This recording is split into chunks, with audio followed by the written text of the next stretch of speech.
bizning shunday naqshlarimiz bor. Essaq tugamaydigan, anglab zirikmaydigan. Shunda bizning yana shunday naqshlarimiz bor. Ata-bobolarimizning muhabbat kechirmishlari dastan qilib so'zlab beradigan.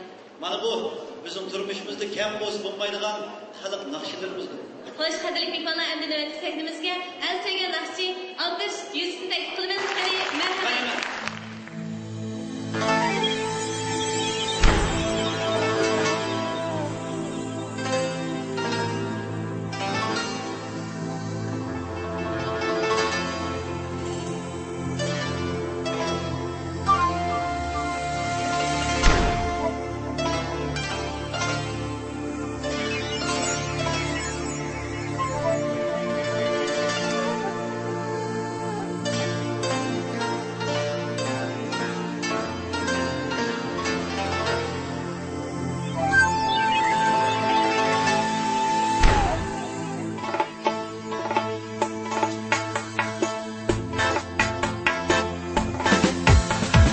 Osmandaki bulutlar yağandikim kar bulup, Osmandaki bulutlar yağandikim kar bulup, sığındım ben gülümni ürkürüşke zar bulup, sığındım ben gülümni ürkürüşke zar bulup.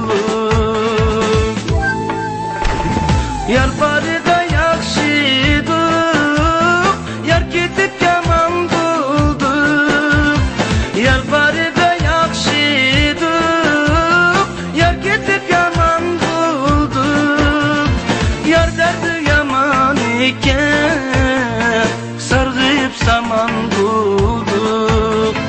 Yar dardi yomon ekan, sarg'ayib samon bo'ldik.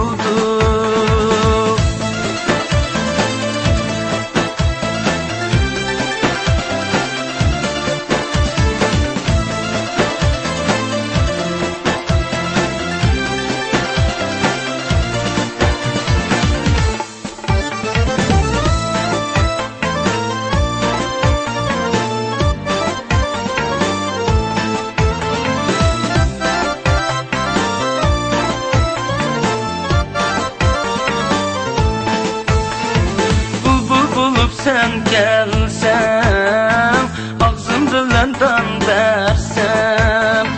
Bulbul bulup sen gelsem, ağzım bilen versem.